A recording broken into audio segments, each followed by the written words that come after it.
Përshëndetje të gjithëve dhe mirë se erdhët në kuzhinën e Rajanës. Sot për ju kam sjell një recetë tradicionale që ne në shtëpi e njohim si yani me mish dhe qep. Ndoshta edhe ju e njihni me këtë emër ose ndoshta e njihni me emra të tjerë. Gjithsesi, kjo është një pjatë tradicionale e kuzhinës shqiptare e cila me të vërtetë në fund del fantastike. Po të gatuhet në mënyrën e duhur, kjo gjellë del me të vërtetë shumë e shijshme dhe mund ta përdorni sa herë në familjen tuaj keni mysafir, mund ta përdorni si drek apo darkë për familjen tuaj. Gjithashtu, unë sot e kam sjell si një ide që mund ta përdorni edhe për drekën e Bajramit. Pa humbur kohë, le të nisim me përgatitjen e recetës. Për përgatitjen e kësaj recete, unë kam përdorur 3 kokra qep, të cilat në fillim i grim imët sa më shumë që të keni mundësi.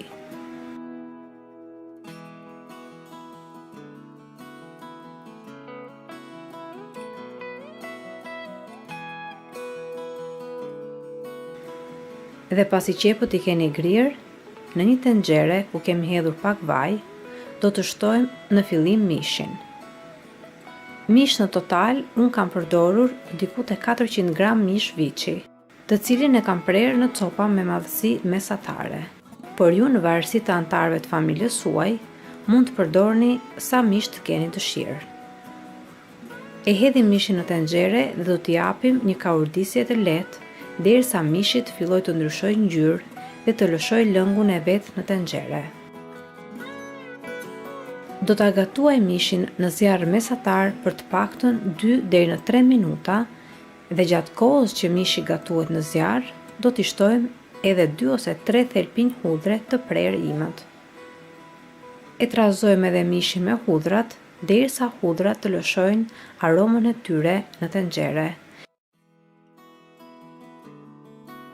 Edhe në këtë pikë do të shtojmë edhe qepët që kemi prerë imët në fillim.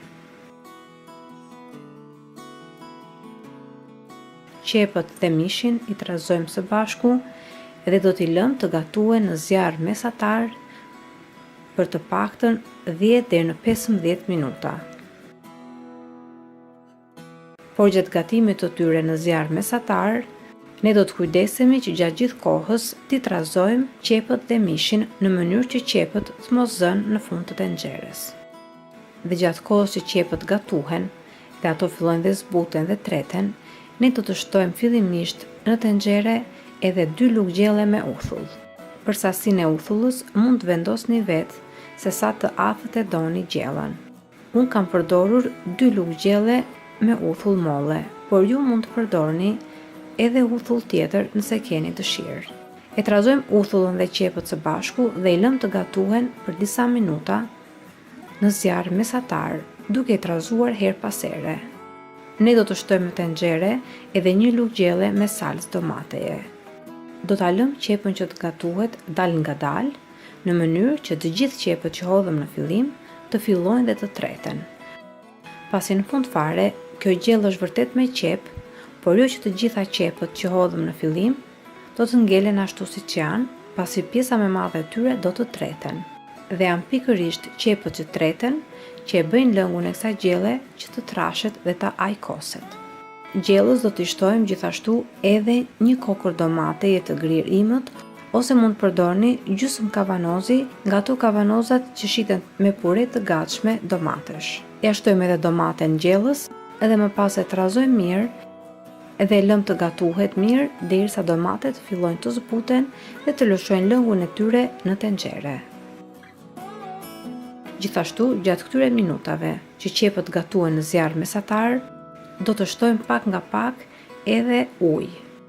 Në total për këtë recetë do të përdorim 1 gotë e gjysmë me ujë, të cilin do ta përdorim vetëm për të gatuar dhe për të tretur qepën. Pasi sasia e ujit që do të hedhim në fund fare për të zirë gjellën është tjetër. Pra 1 gotë e gjysmë me ujë e përdorim vetëm për të tretur qepën dhe e shtojmë her pas here në tenxhere.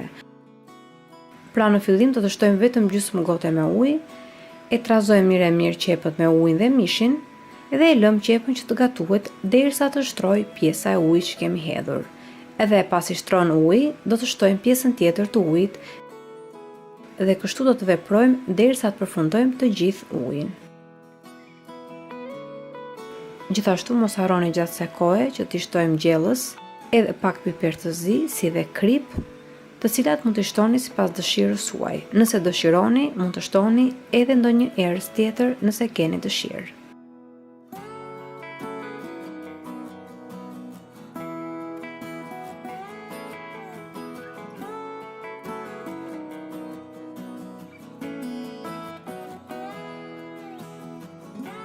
Dhe pasi mendoni që qepët janë tretur aq sa duhet, në fund fare gjellës do t'i shtojmë edhe ujë.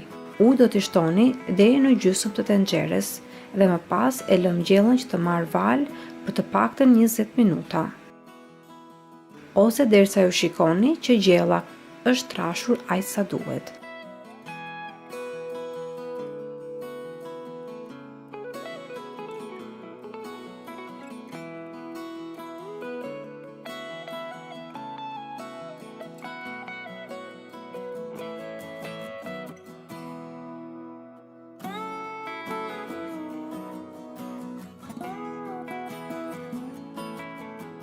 Gjithashtu, në fund fare, unë i shtoj edhe një lugë çaji me piper të kuq. Kështu e kemi gatuar gjithmonë në familje, edhe mua më pëlqen ngjyra që kjo gjellë merr në fund, prandaj ja shtojmë edhe piperin e kuq. Po të doni, mund të mos ja shtoni fare. Edhe më pas, gjellën e keni gati. Nuk na ngelet gjë tjetër, veç se ta shërbejmë nëpër pjata dhe t'ua servirim miqve apo familjarëve tanë. Shpresoj shumë që kjo recetë ju ketë pëlqyer, nëse po, ju sugjeroj që ta provoni për çfarëdo lloj rasti që keni në familjen tuaj.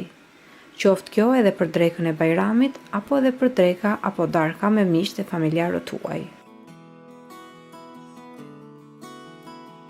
Nëse kjo recetë ju pëlqeu, mos hezitoni të jepni asaj një like, si dhe ta shpërndani me miqtë e familjarët tuaj nëpër rrjetet sociale.